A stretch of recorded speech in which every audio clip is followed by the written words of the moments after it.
So just close your eyes and take all the time that you want to.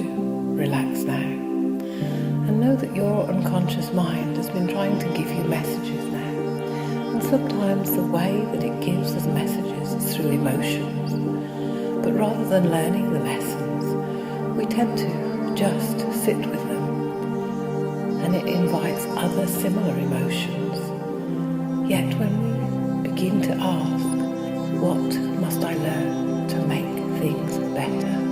What can I learn to live more joyfully?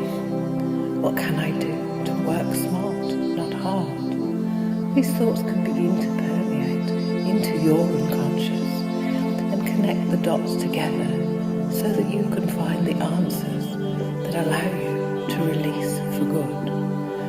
The shadow of those bad feelings, because you know that they're not real, just as fear stands for false evidence that appears as real. So does sometimes when you wake up in the morning and you have those feelings of dread and feelings of wanting to bury your head under the covers, you can find they begin to change now as you connect the dots of understanding emotions are just messengers. You have some unexplainable feelings of optimism for no reason whatsoever.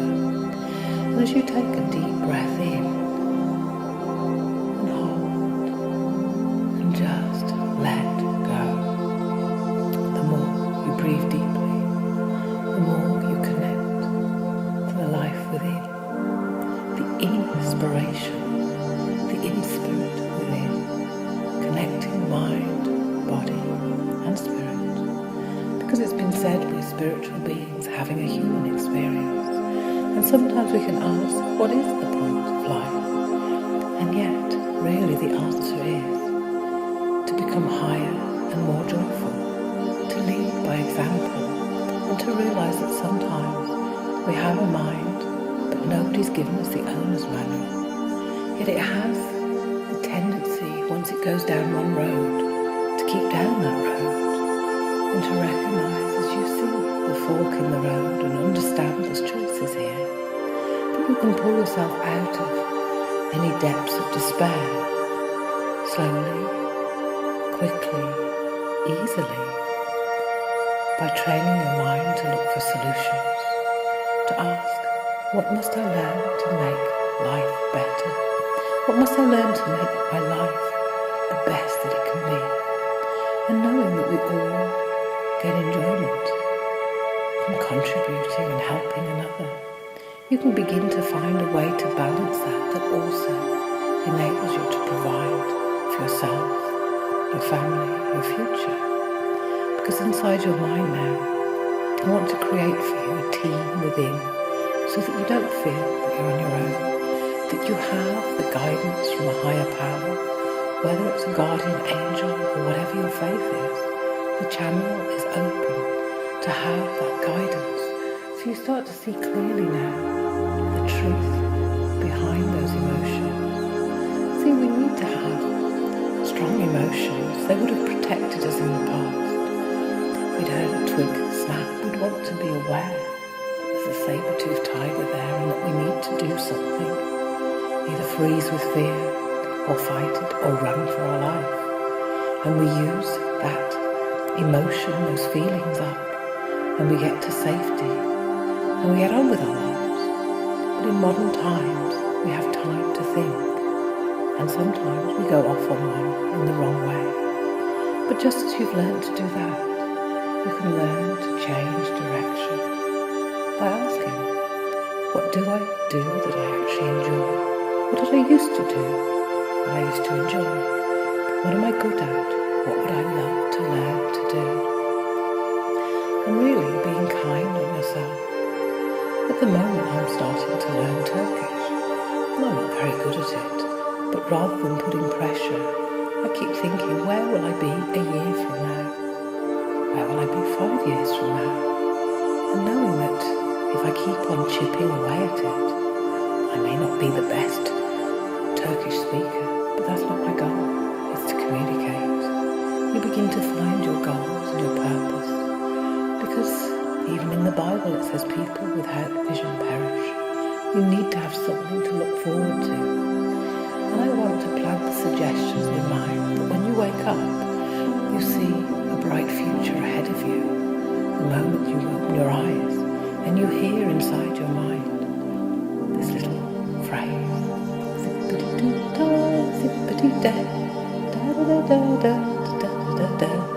There's a client of mine who I helped overcome depression. She couldn't get that out of her head. It just kept playing it throughout the day. And it made her smile. And it made her realise that she had control. That she could change direction in a heartbeat. You think if you had a really bad headache and somebody knocked at the door and said, "Oh, we're from the big lottery," and you were, where would the headache go? It would go instantly. And you can find that as you connect the dots to find out what messages and valuable lessons your emotions have for you, you'll feel more at peace and you'll have a greater understanding about you. And you begin to recognise as you draw from the past all of the positive things that have ever happened to you, all of the lessons that may have seemed negative at the time, maybe that breakup where you were heartbroken, yet on reflection, thank goodness that happened perhaps, or maybe other things happened, an illness or a bankruptcy or something that was so dreadful, yet you've survived. And when you think about it, you're in the top 10% richest human beings on this planet. You have food, you have water, you have shelter. And the one thing you haven't yet got is mastery over those emotions. So just imagine making this year your best year yet. And beginning to study what makes you feel good. Perhaps keeping a happiness success journal. So you put a little note, "Oh, I remembered when that happened. That was such a good time." And if you keep adding to it, those off days, when you look through your journal, you'll realise it's just an off day. Ooh, it's one of those emotions that's trying to give me a message again.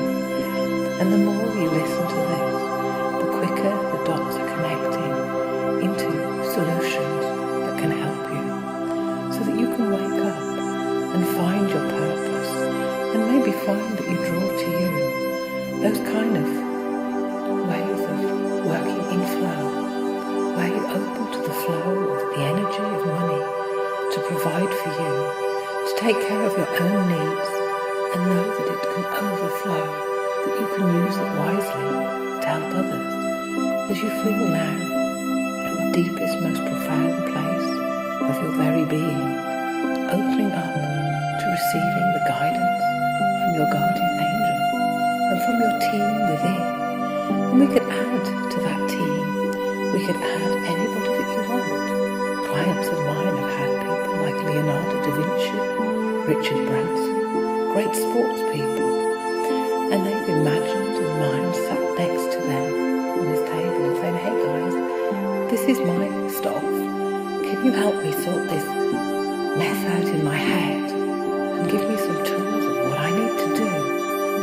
Because I want to be happy, I want to be successful, I want to feel that I'm on purpose again, and that you're doing things on purpose, and that you can find that train of thought to be on purpose, with unexplainable feelings of optimism and well-being radiating through every cell of your body, finding the motivation and understanding that if you wanted to get that diploma or that degree, you don't turn up a year or 3 years later and expect to be given it on a plate.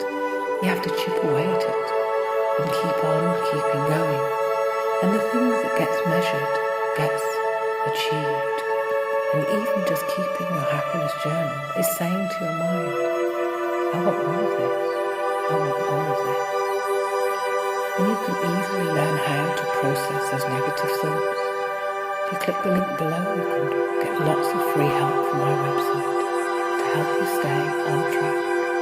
That you can feel that you're floating on life, being guided and feeling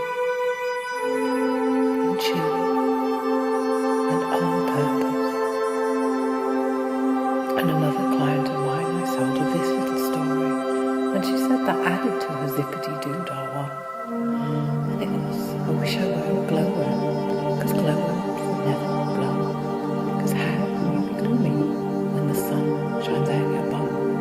For now is the time to take your freedom, to wake up, and to see that today is a new day and an opportunity